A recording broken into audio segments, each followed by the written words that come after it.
La, la ventilación mecánica es un área que estamos usando mucho los kinesiólogos, que hemos ganado un montón de terreno, que cada vez más tenemos más pacientes en ventilación mecánica y cada vez más en diferentes lugares el kinesiólogo tiene una función más preponderante, ¿no? ¿Y en qué? Bueno, en la decisión de la forma en que vamos a ventilar al paciente y en las decisiones terapéuticas de cuánto tiempo o en qué momento hace falta decidir si ese paciente necesita o no necesita seguir en ventilación mecánica. Por eso el destete, weaning, o simplemente ahora se le dice desvinculación de la ventilación mecánica, es un elemento muy, muy importante y universal en el cuidado de los pacientes intubados críticos, ¿no? Piensen que el destete abarca todo el proceso de liberación del paciente, de liberarlo del soporte ventilatorio y del tubo endotraqueal. Tenemos que diferenciar lo que es la desvinculación o weaning de lo que es la extubación. La extubación es otro proceso. Podemos tener un paciente que está desvinculado del respirador, pero que sigue con vía aérea artificial. ¿Está bien? Hay muchos pacientes que están ventilados con traqueostomía, les sacamos el respirador, pero siguen con la traqueostomía. O sea, no significa que el paciente al sacarle el respirador le sacas la traqueostomía. Después hay otro proceso en un paciente traqueostomizado que es la decanulación. Ese es otro proceso. Entonces, como vemos en esta figura, Martin Tobin, se ve acá abajo, propuso en esa conferencia una serie de etapas en el proceso de cuidado, desde la intubación y desde el inicio de la ventilación mecánica hasta el inicio del destete, del esfuerzo del destete hasta la liberación final de la ventilación mecánica y la extubación exitosa. Y son 6 etapas. Y estas 6 etapas se definen como el tratamiento de la insuficiencia o de la falla respiratoria aguda, la sospecha de que podríamos comenzar el destete,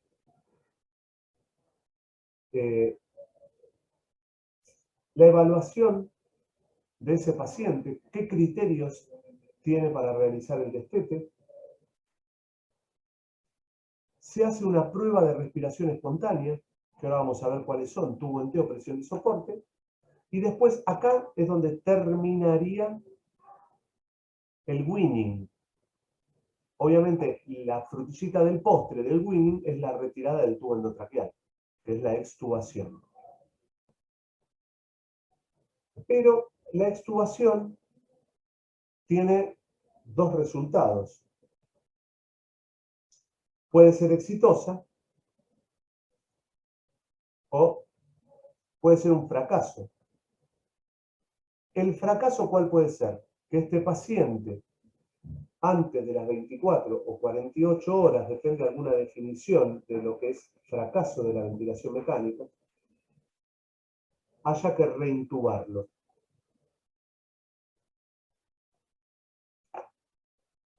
¿Qué pasa con las reintubaciones? Aumentan la mortalidad. ¿Qué quiere decir esto? Que este proceso, hasta acá, es vital porque de esto depende de la vida del paciente. Parece muy categórico lo que estoy diciendo, pero obviamente un paciente ventilado tenemos que resolver la causa por la que fue ventilado. Pero después hay que evaluar cuidadosamente si el paciente está listo para ser desvinculado del respirador. Porque si la extubación falla, le aumenta la mortalidad, aumenta el riesgo de que ese paciente muera. El aumento en la demora de la extubación entre el día de preparación y la extubación efectiva aumenta la mortalidad. ¿Sí? Bueno, este estudio habla de un 12% de la mortalidad cuando no hubo demora en la extubación y un 27% cuando se retrasó la extubación. Y hay estudios que demuestran una mortalidad que asciende a más del 50% en las reintubaciones. Entonces, hay mucha evidencia de que el destete tiende a retrasarse, exponiendo al paciente a una incomodidad necesaria, a un mayor riesgo de complicaciones y aumentando el costo de la atención. Y el tiempo que pasa en el proceso de destete, habitualmente, de acuerdo a muchos estudios, representa la mitad de la duración total de la ventilación mecánica. Esto es muy variable, pero desde el momento que el paciente lo intubamos hasta que lo extubamos, más de la mitad del tiempo tendríamos que estar preocupándonos por sacarlo del respirador. Obviamente que hay un montón de casos en donde ya sabemos que va a tener una ventilación prolongada. ¿Está bien? Bueno, algunos estudios que no me voy a detener en esto. Entonces, respecto al algoritmo de destete, muy sencillo. Primero tenemos que ver el motivo que lo llevó a la ventilación mecánica. Si esto se resolvió o mejoró significativamente, tenemos que hacer una evaluación diaria de los criterios de destete. ¿Sí? Ahora vamos a ver cuáles son esos criterios para ver si el paciente está apto para empezar a desvincularlo del respirador. ¿Cumple los criterios? No. Continuamos con la ventilación mecánica y con la evaluación diaria. Seguimos evaluándolo diariamente. ¿No cumple los criterios? Volvemos a evaluar. Muy sencillo, muy simple. Ahora, ¿cumple con los criterios? Comienza la medición de estos predictores para una prueba de ventilación espontánea. Vamos a ver de qué se trata la prueba de ventilación espontánea. Por ejemplo, este es el índice de Young o el índice de Tobin, perdón, el índice de Tobin, que relaciona la frecuencia respiratoria con el volumen corriente. No es ni más ni menos que es frecuencia respiratoria dividido el BT. Si esto da menos de 105, perdón, si es menor de 105, seguimos evaluando. Si es mayor de 105, vamos a la prueba de ventilación espontánea. Y acá me detengo 2 minutos. Hay estudios que demostraron que 30 minutos, 60 minutos y 90 minutos de prueba de ventilación espontánea tienen el mismo resultado. Por eso yo les puse solamente ventilación espontánea 30 minutos. Fíjense de cuándo estamos hablando, hace más de 20, 25 años. ¿La prueba la tolera? ¿No la tolera? Seguimos haciendo una prueba de ventilación de soporte o una prueba diaria de tubo en T. Ahora vamos a ver qué es el tubo en T. Si la tolera,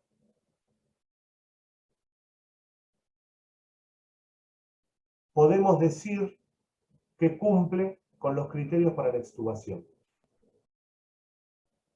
Entonces, ¿qué nos vamos a tener que concentrar? ¿Cuáles son los predictores para la ventilación, la prueba de ventilación espontánea? ¿Y qué es? ¿Cómo usamos la presión de soporte o la prueba de tubo en T? Ahora, en la mayoría de los estudios, el fracaso de la ventilación mecánica se define como el fracaso de la prueba de ventilación espontánea o la necesidad de reintubación dentro de las 48 horas. Se considera éxito de extubación si el paciente estuvo más de 48 horas sin el tubo.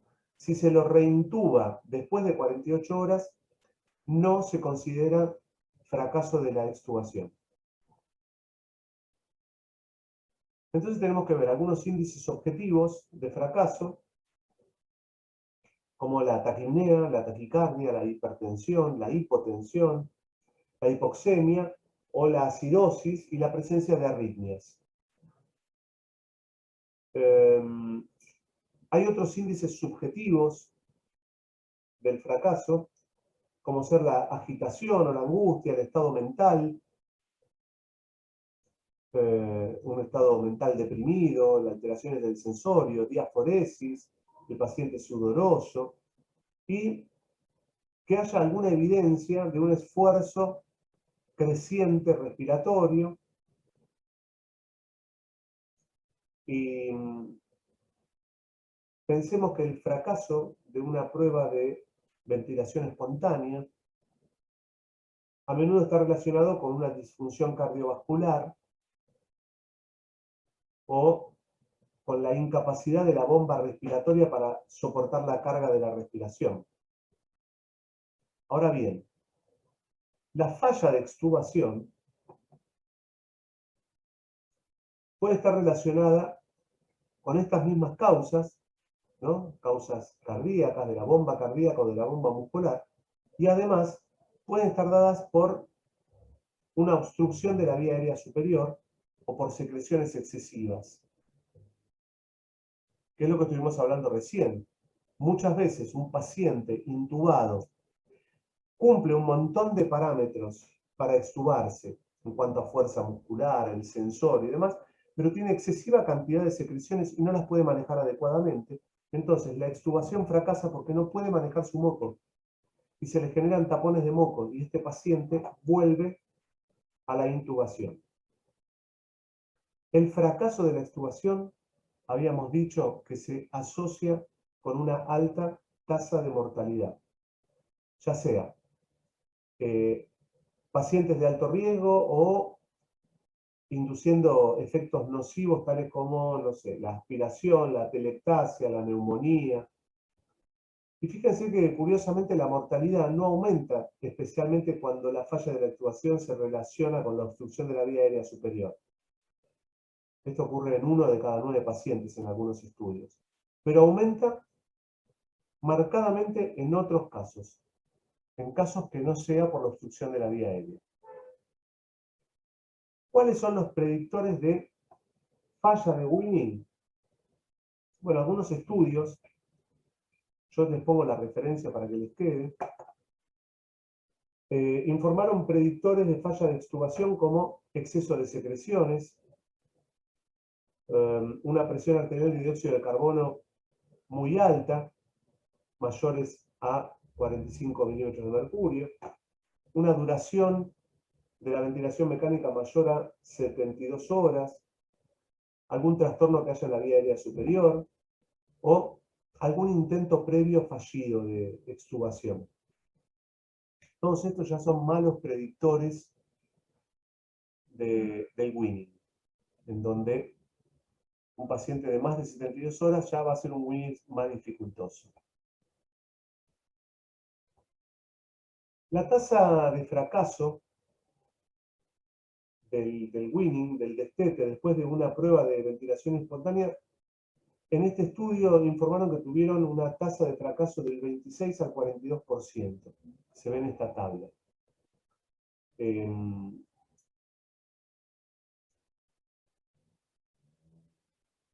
Bueno, esto es más de lo mismo, no me quiero detener y no me pasa la diapositiva. Por eso algunos proponen el uso de ventilación no invasiva para los pacientes extubados en diferentes situaciones clínicas, ¿no? Por ejemplo, se incluye pacientes POC, ¿no? Como una medida preventiva o profiláctica, que fracasa la prueba de ventilación espontánea, pacientes con insuficiencia en repetidas pruebas de ventilación espontánea, pacientes postquirúrgicos. Sin embargo, todavía está en discusión que el BNI sea realmente convenga extubarlos a BNI.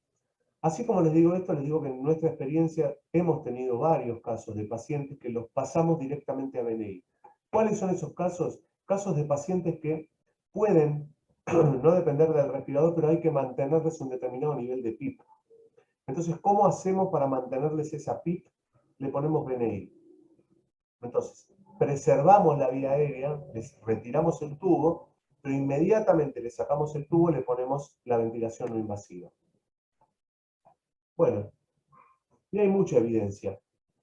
Yo no los voy a torturar, pero hay mucha evidencia que habla sobre el winning, los predictores, la mortalidad.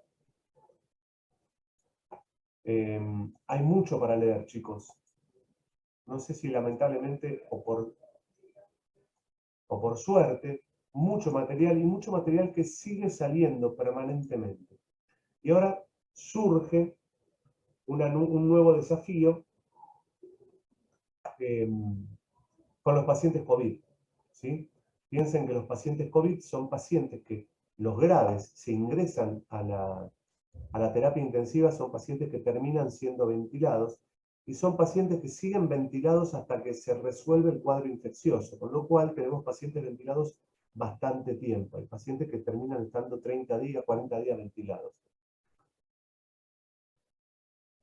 Bueno, el uso creciente de la ventilación invasiva plantea la cuestión de cómo definir el éxito o fracaso del destete. Brochard y Bols, estos autores, que les pongo acá abajo, esto lo saqué de estos estudios, proponen estas definiciones. El éxito del destete se define como la extubación y la ausencia de soporte ventilatorio 48 horas después de la extubación. ¿Se acuerdan que habíamos dicho eso? Si el paciente no es reintubado antes de las 48 horas, éxito en la extubación. La falla del destete lo vamos a definir como una de las siguientes posibilidades. Una prueba de prueba de ventilación espontánea fallida, que dentro de las 48 horas tenga que ser reintubado, o tener que reanudar el soporte ventilatorio después de una extubación exitosa. Obviamente, la falla en la extubación también se define por la muerte dentro de las 48 horas posteriores a la extubación, ¿no? Y debido a que la ventilación invasiva puede permitir la extubación mientras se continúa la ventilación mecánica en forma no invasiva, lo que recomiendan estos autores es una categoría intermedia llamada destete en progreso, ¿sí? Que es la última que puse en celeste. Esta es para los pacientes que son extubados pero que siguen siendo ventilados con ventilación invasiva. Entonces, se propone esta nueva clasificación de pacientes en los primeros 3 grupos, según lo que sugiere Brochard. El grupo de destete simple es el primero, incluye pacientes que superan con éxito la prueba de ventilación espontánea y son exitosamente extubados en el primer intento. Se extuban sin dificultad. Este grupo de pacientes es el que llamamos grupo 1, ¿sí? O de winning simple.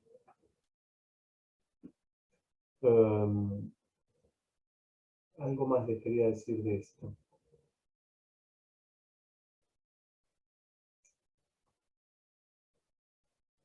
Esto mostró una mortalidad hospitalaria del 5%, y un ingreso, una mortalidad intrahospitalaria del 12%. Estos pacientes, más o menos, componen el 70% de los pacientes ventilados en las terapias intensivas. O sea, la gran mayoría de los pacientes tienen winning simple. Ahora tenemos otro grupo, el grupo 2, que es el de destete dificultoso o destete difícil, que incluye pacientes que requieren hasta 3 pruebas de ventilación espontánea o que requieren más de 7 días de winning desde la primera prueba de ventilación espontánea. Requieren más de 7 días para lograr un destete exitoso. Y estos pacientes más o menos se componen de un grupo del 14% en estos estudios, que son los que se basan ahora. Y finalmente, tenemos el grupo 3, que es el grupo del destete prolongado, que va a incluir pacientes que requieren más de 3 pruebas de ventilación espontánea, o 7 días o más de 7 días de destete después de la primera prueba de ventilación espontánea. De hecho, en un estudio que hizo Esteban y colaboradores, corroboró la duración del destete para todos los pacientes, y para aquellos EPOC y aquellos con distrés, el tiempo de destete fue de 4, 5 y 6 días respectivamente. Así que la estimación de las curvas de supervivencia en los estudios de este muchacho, de Esteban y de Royal, aproximadamente la mitad de los pacientes que no superaron la prueba de ventilación espontánea, o sea, los del grupo 2, necesitaron ventilación mecánica al día 7. ¿Qué es lo que recomiendan estos autores? Bueno, a la fecha, al 2005 y al 2007, estaban la clasificación de estos 3 grupos, del grupo 1, 2 y 3. Por eso se pueden clasificar fácilmente en estos 3 grupos, en función de la dificultad y de la duración del proceso de destete. Son definiciones claras del momento, de las etapas y de los resultados que nos van a ayudar a clasificar a los pacientes y ver en dónde los agrupamos, para ver, por ejemplo, si tenemos un paciente que presumimos, porque fallaron varios intentos de ventilación espontánea, es un paciente con winning prolongado, vamos a tener que ver qué estrategias vamos a implementar para el winning. Bueno, y ahora vamos a lo concreto. La decisión de intentar suspender la ventilación mecánica se basa principalmente en la evolución del médico o del kinesiólogo, de que el paciente está hemodinámicamente estable, que está despierto, que el proceso de la enfermedad ha mejorado o ha sido tratado adecuadamente, y que hay índices de dependencia mínima del respirador. Por ejemplo, que la fracción de oxígeno es de 0,2 o 0,3, que tiene una PIP menor o igual a 5, que la PAFI, que el intercambio gaseoso es adecuado, y que con una FIO baja, una FIO de menos de 40%, satura más de 90%. Si tenemos todos estos datos, podemos empezar a pensar que este paciente es candidato para retirarle el respirador. ¿Cómo hacemos esto? Revisando al paciente diariamente, chicos. Diariamente hay que ver el paciente. No es que el paciente está intubado y ya nos olvidamos, total, el respirador hace todo, sino que cada día que pasa, el respirador aumenta la mortalidad, ¿sí? Estadísticamente. Bien, y esto es como una anatomía del destete, en donde tenemos que evaluar si hay alguna asincronía, ¿sí? Muchas asincronías se producen porque el paciente está despierto o no está confortable con la programación del respirador. Hay que ver la carga resistiva del circuito respiratorio. Hay veces que está incrementada por agua en las tubuladuras, porque el flujo es muy alto, porque hay secreciones en la tubuladura.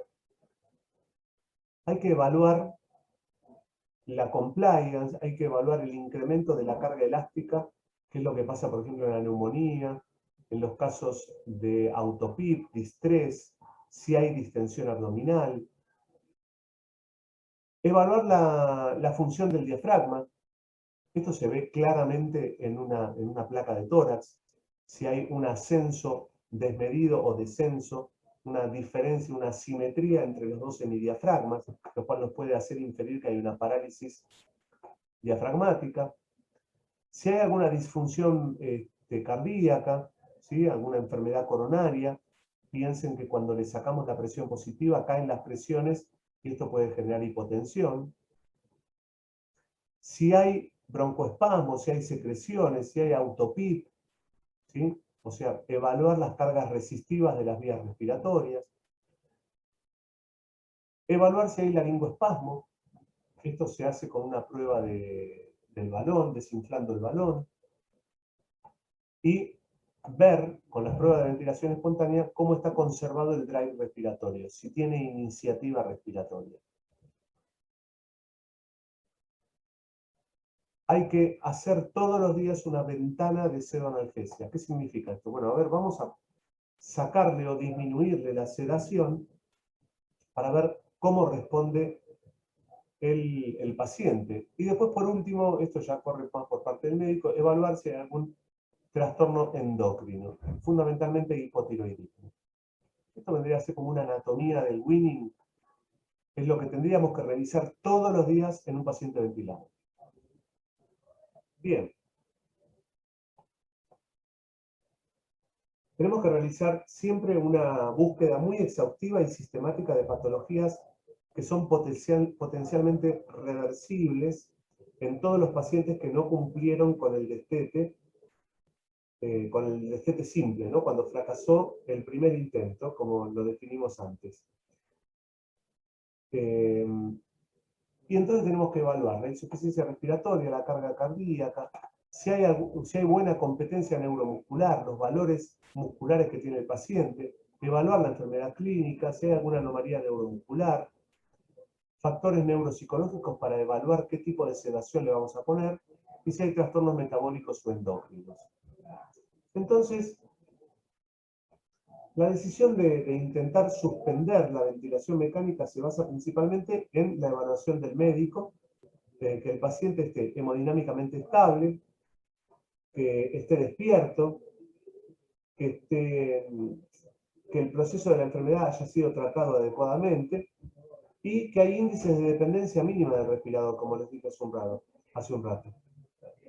Entonces, evaluamos las cargas respiratorias, ¿sí? Una resistencia normal, menos de 5 centímetros de agua, una compliance estática de 6 litros, 0,06 litros por centímetro de agua, una presión inspiratoria de 30 o menor de 30, una presión plató menor de 30, con volúmenes, que esté manejando volúmenes más o menos de 8 o mayores de 8 mililitros por kilo.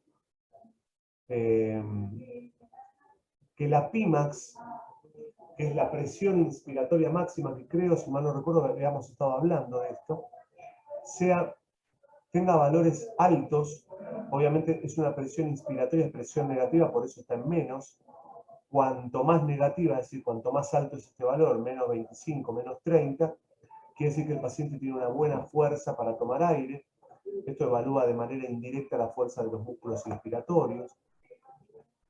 Y evaluar si hay algún exceso de trabajo respiratorio, ¿sí? Hay que evaluar si está mal configurado el respirador, por eso hay que evaluar el trigger, las sincronías, el flujo. Evaluar la distensibilidad reducida, por ejemplo, en caso de neumonía. Edema pulmonar cardiogénico, hemorragia pulmonar, en los casos de obesidad, de ascitis. Si hay broncoobstrucción, si hay hiperinsuflación dinámica, como vimos en el EPOC o en el asma, y cómo está la vía aérea artificial. Evaluar el tubo endotraqueal, a veces está tapizado, revestido, con lo cual aumenta la resistencia del paso de aire.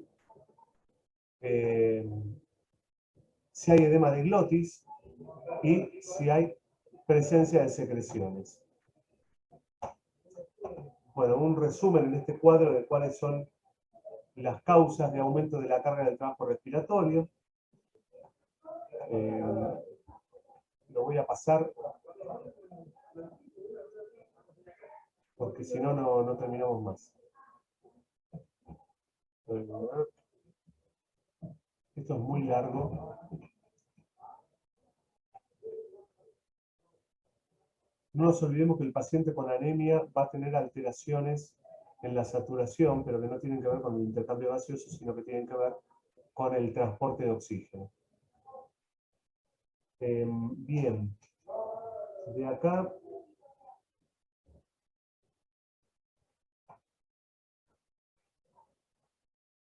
Bueno, este es un resumen, no llegué a traducirlo, chicos, que tiene que ver con los aspectos a considerar en el Winning, en la evaluación del Winning, lo que es la vía aérea del pulmón, lo que es la parte neurológica, la parte cardíaca, el diafragma, evaluar el diafragma, como les dije recién, a través de la PIMAX y de la movilización temprana, y algunos factores endocrinos, el tema electrolítico, si hay hiponatremia, hipofosfatemia, ¿qué más?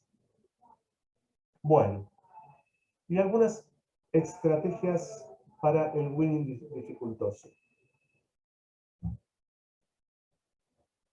A ver. ¿Se acuerdan cuando estudiamos ventilación mecánica, uno de los modos que vimos era la presión de soporte? Bueno, cuando tenemos una presión de soporte demasiado alta, no estamos haciendo que el paciente trabaje. Prácticamente una presión de soporte muy alta es lo mismo que tenerlo en una ventilación asistida controlada. Entonces tenemos que tratar de evitar excesos en la presión de soporte. Tenemos que buscar las patologías que tiene, a ver si son reversibles, hay que evaluar permanentemente, vigilar la carga de trabajo, la competencia neuromuscular, bueno, todo esto que estuvimos diciendo. Evitar la polineuropatía del paciente crítico. La polineuropatía ocurre... A ver, esperen un cachito.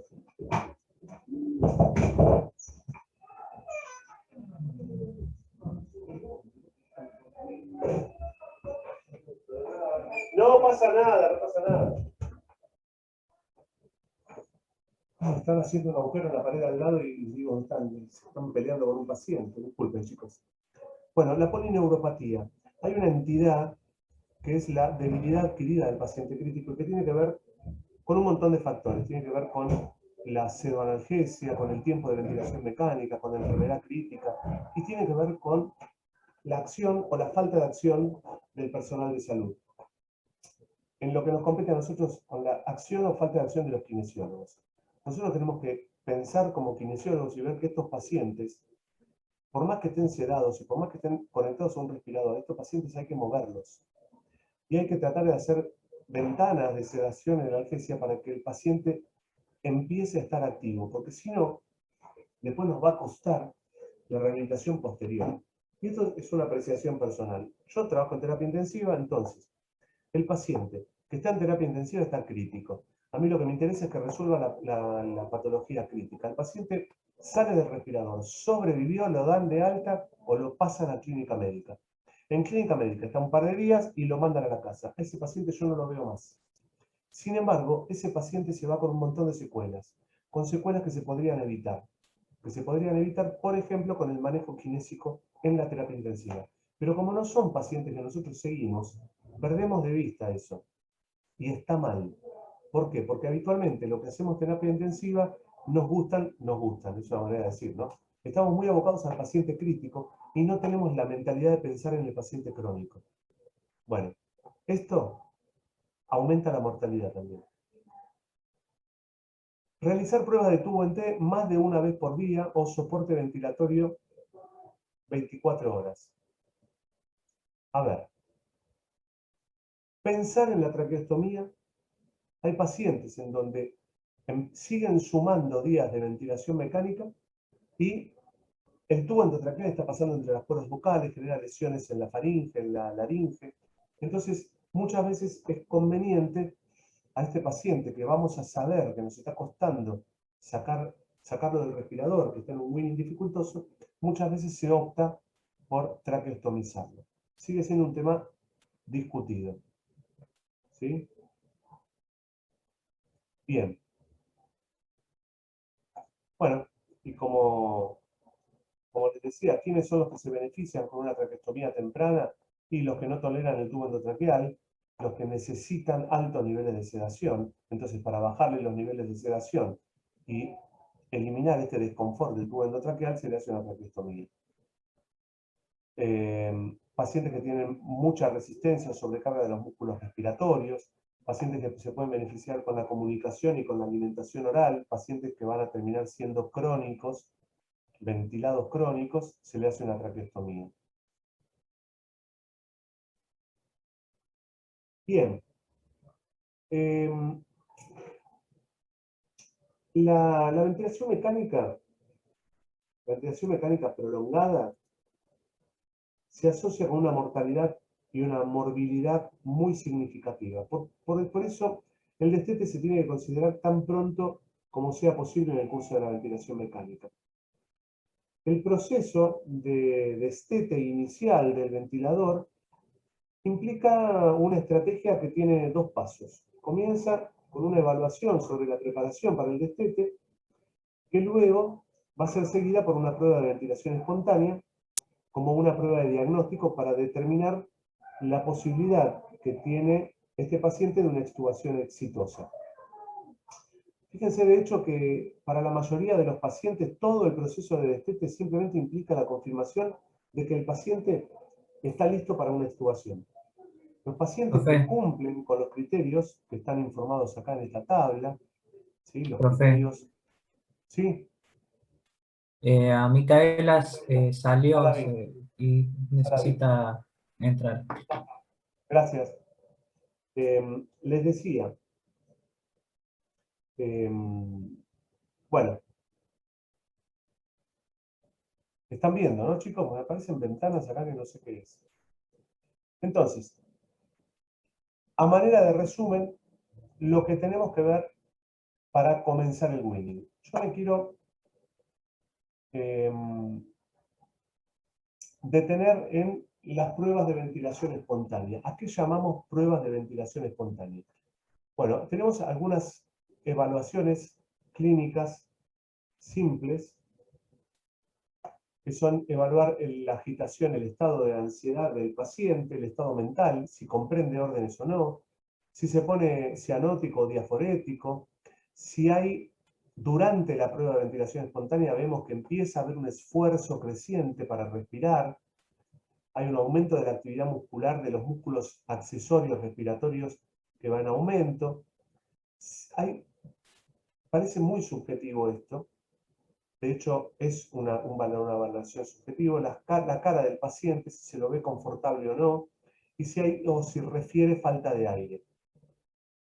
Y obviamente tenemos que ver mediciones objetivas, con números, una presión arterial de oxígeno que vaya decayendo, que sea menor a 60, eso es insuficiencia respiratoria, o que requiera una FiO2 muy alta, o que la saturación no pase de 90, que tenga saturaciones menores a 90, que se ponga hipercápnico, ¿sí?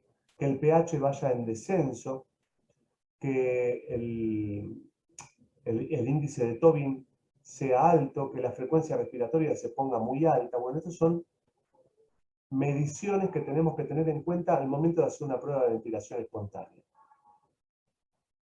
¿Cuáles son las pruebas que vamos a hacer? Vamos a tomar la P01, la Pimax y el índice de Tobin, ¿sí? Que mencionábamos recién. Dos palabras de la Pimax. Yo pensé que lo habíamos visto. ¿Qué es la Pimax? Miren, este es el aparato que tenemos nosotros acá. No es ni más ni menos que un manómetro. ¿Lo están viendo bien, no, chicos? Sí. Bien. Este manómetro tiene una escala positiva y una escala negativa. Conectado con esta manguerita, que va a esta pieza de tubo en T, y que va a este pico, a esta boquilla descartable. En cada extremo, esto no está abierto, tiene una válvula. Una válvula no es ni más ni menos que una goma que se abre o se cierra de acuerdo hacia dónde va el flujo. A ver, yo acá pongo la boca del paciente o el tubo endotraqueal y tomo aire.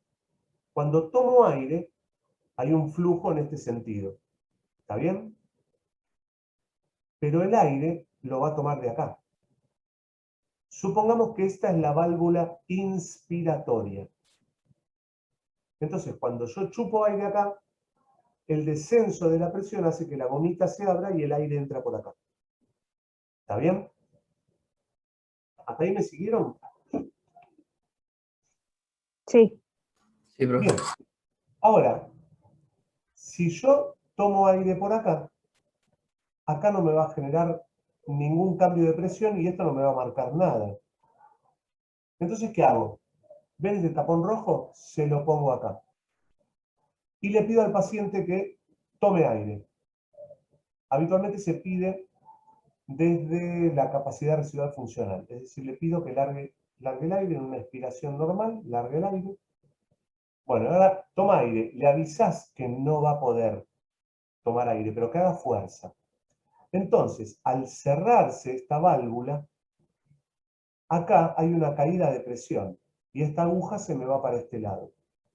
Y me va a decir qué valor de presión hizo gracias a la contracción del diafragma, en realidad gracias a la contracción de los músculos inspiratorios, fundamentalmente el diafragma.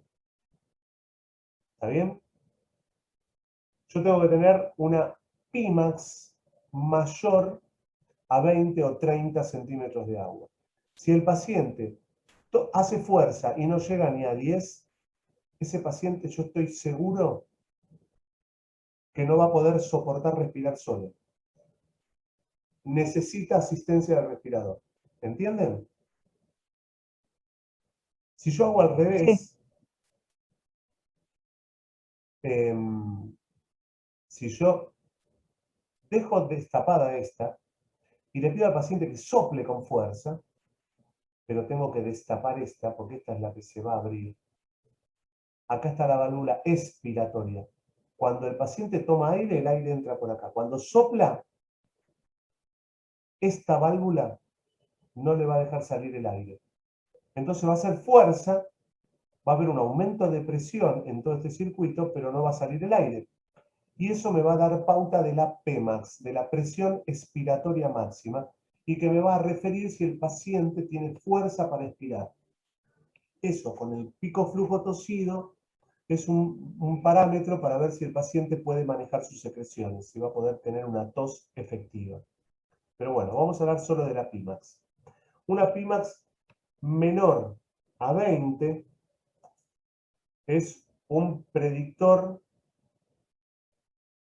de... es el límite. Yo necesito que sea menor todavía, así que sea 30 o 40. O sea, menos 30, menos 40. Quiere decir que es más negativa aún. Quiere decir que el diafragma está haciendo más fuerza. Ahora, cuidado. Una Pimax menor o igual a 20, o a menos 20 precisamente, no asegura el éxito.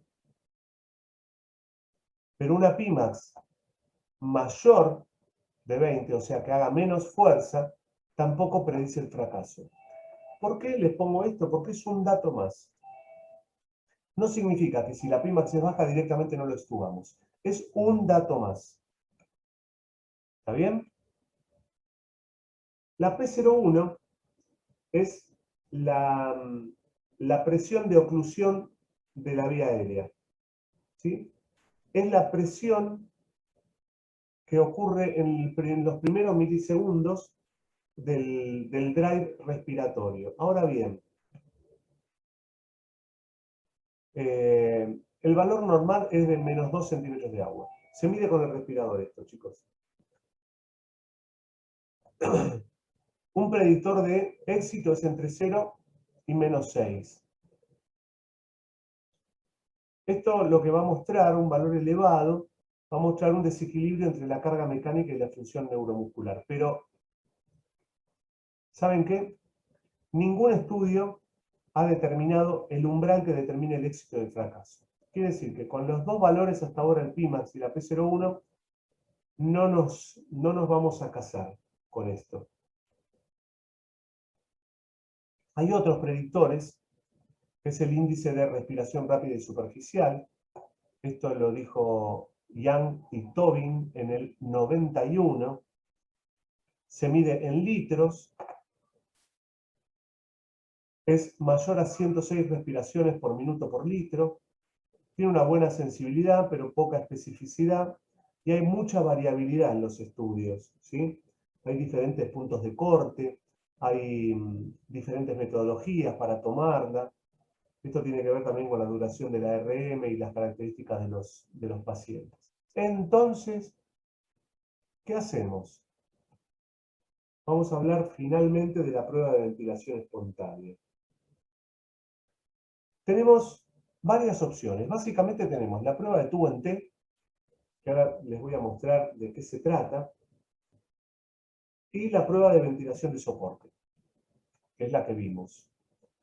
Se dice que una presión de soporte de 7 o menos centímetros de agua equivale a la resistencia que ofrece el tubo endotraqueal. Quiere decir que si yo pongo un paciente con presión de soporte de 7, significa que sería la misma fuerza que hace el paciente sin el tubo.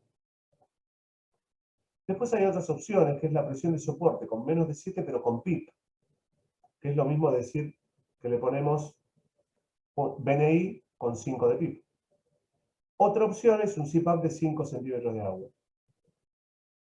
Y acuérdense que no hubo diferencia en la duración de la presión de soporte, de la presión de la prueba de ventilación espontánea, cualquiera sea de estas, entre 30 y 120 minutos. Por eso, muchos estudios dicen que con 30 minutos es suficiente. Bueno, acá les puse algunos valores predictivos. No me quiero detener. Y es muy importante tener un protocolo de destete. Pero como les dije, hoy hay un montón de estudios que hablan sobre la implementación de protocolos seguida por kinesiólogos. ¿Qué les recomiendo? Estandarizar el proceso de Winning, que todos en el equipo de salud hagan lo mismo y no que un día prueban con una cosa, otro día prueban con otra. Que el protocolo o que el proceso sea poco influenciable por la opinión, como diría el rector de la universidad, es poco opinable, esto no es opinable. O sea, 2 más 2 no opino cuánto es el resultado es uno solo. Los protocolos lo que hacen es disminuir el tiempo de Winning, disminuyen el tiempo de ventilación mecánica. Si uno todos los días está evaluando la necesidad de posibilidad de retirarle el respirador, disminuye la incidencia de autoextubación. Hay muchos pacientes que se autoextuban porque ya no se bancan más el respirador. Quiere decir que ya estaban aptos para estar sin el tubo y por no hacer este análisis diario se terminan autoextubando. Si uno extuba al paciente oportunamente antes de tiempo, disminuye la incidencia de traqueostomía, traqueostomizamos menos a los pacientes. Y esto, bueno, disminuye los costos en la terapia intensiva, disminuye, si uno hace bien el proceso de Winning, disminuye la reintubación y mejoran o facilitan la calidad del monitoreo. ¿Sí? Bueno, algunas recomendaciones, que es lo que estuvimos hablando hoy. El destete se tiene que considerar tan pronto como sea posible. Dijimos que un altísimo porcentaje de pacientes son los que de Winning simple. La prueba de ventilación espontánea es la prueba diagnóstico para determinar si los pacientes se pueden extubar o no. Esta prueba, esta es Spontaneous Breathing Tube. La prueba de ventilación espontánea tiene que durar 30 minutos y consiste en realización de tubo en T o niveles de soporte bajos. ¿Sí? Habíamos dicho un promedio de 7. Nunca trabajé haciendo Winning con pacientes pediátricos, así que esto se los debo. Que puede ser con o sin PIP. El modo de ventilación mandatoria sincronizada intermitente, la verdad que nosotros no lo usamos, hace décadas que no se usa. Ha demostrado que no tiene mejor rendimiento que la prueba de soporte o la prueba de tubo en T. el índice de Tobin está medio discutido si se toma un índice de Tobin antes de la prueba de ventilación espontánea. Y evaluar, también discutido, el rol de la PIP o de la BNI en pacientes EPOC después de la prueba de ventilación espontánea. Bueno, los modos que utilizamos en en la ventilación mecánica son los que van a determinar si se atrofia o no el diafragma. Si tenemos una sedación muy profunda, sedación prolongada, nos lleva a ventilación mecánica prolongada, no hacemos ventanas de pseudoanalgesia y no usamos modos asistidos o modos de presión de soporte para hacer trabajar al diafragma, esto va a dificultar el weaning. Entonces, el weaning va a depender también, obviamente, del estado general del paciente, pero va a depender de los principales músculos que participan en la ventilación. ¿Sí? Bueno, nada, esto no. Ya dijimos que los pacientes son pacientes seleccionados, los que no toleran la ventilación no invasiva, y aquellos pacientes que una vez extubados van a desarrollar insuficiencia respiratoria aguda, a veces como maniobra de rescate le ponemos BNI para evitarle la intubación. Bueno, más estudios, no los voy a torturar más con esto. Los criterios de falla de extubación, ya les había dicho. Esto también lo saqué del artículo de Bols. Cuando la frecuencia respiratoria es mayor a 25 respiraciones por minuto por más de 2 horas, esto nos va a llevar a una falla de extubación. Cuando aumenta la frecuencia cardíaca a más de 140 pulsaciones por minuto, cuando hay signos de falla muscular, como puede ser una saturación menor al 90%, una PO2 menor a 80%, cuando hay requerimientos de alta FiO2, cuando aparece hipercapnia en ascenso, o incrementa más del 20% después de la extubación, o cuando el pH baja a menos de 7,30, 7,33 de acuerdo a este estudio. Bueno, más sobre la BNI. No quiero hablar más de la BNI. No me acuerdo si hay algo más.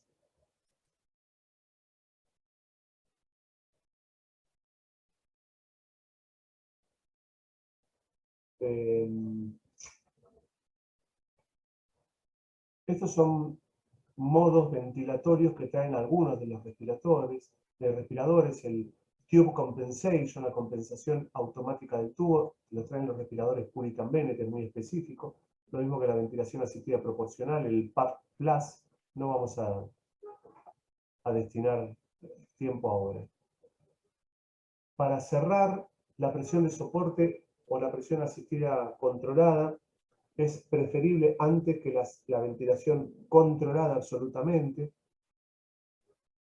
En la insuficiencia respiratoria hipercápnica se utiliza BNI antes que la intubación. Lo que les dije, esto está discutido, no se recomienda la utilización de ventilación no invasiva como rutina en la falla de extubación. Se utiliza en la falla hipóxica, ¿sí? Bueno, y ven que se necesitan más cantidad de ensayos controlados y aleatorizados para comparar los diferentes modos ventilatorios. Yo lo que les puedo decir es la experiencia personal, todo esto obviamente que no.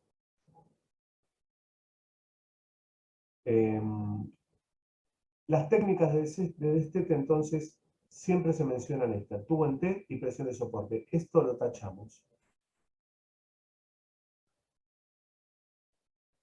Bueno, conclusiones.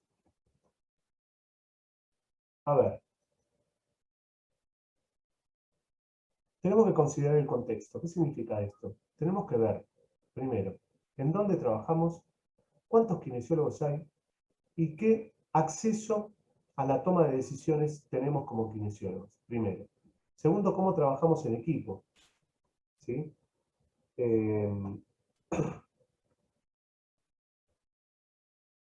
no nos tenemos que aferrar solo a la evidencia, porque vieron que hay mucha disparidad y no se ponen de acuerdo con la evidencia científica. Utilizar el espíritu crítico, discutir con el resto del equipo de salud, discutir con el resto de los kinesiólogos cuál es la medida más favorable.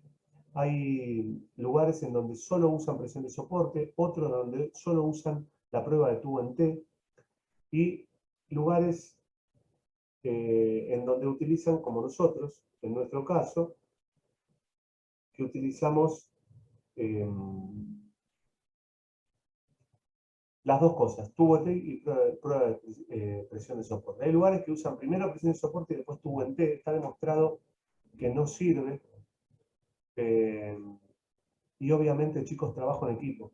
Esto es trabajo en equipo donde participa todo el personal, la enfermería, los médicos y los kinesiólogos. Y por último, lo que les dije siempre, como para cerrar, no nos olvidemos del paciente. Hay dos tipos de kinesiólogos, los que miran el respirador y los que miran al paciente. Yo creo que tenemos que ver todo el contexto, tenemos que saber qué droga está recibiendo el paciente, tenemos que saber interpretar las curvas del respirador, tenemos que saber interpretar una curva electrocardiográfica, pero tenemos que estar atentos a lo que necesita el paciente. Y a veces lo que necesita el paciente no nos dice un aparato. Entonces, hay una tendencia, que por suerte creo que está cambiando, en donde el personal de salud de la terapia intensiva se la pasa mirando todo el resto menos al paciente. Esto quiero que lo tengan presente, tenemos que ver el paciente. Después vemos lo que quiere el médico, lo que quiere el enfermero y lo que quiere el respirador. Pero primero lo que necesita el paciente. Muchas veces el respirador es una muestra de lo que le está pasando al paciente. En realidad siempre es una muestra de lo que le pasa al paciente. Así que,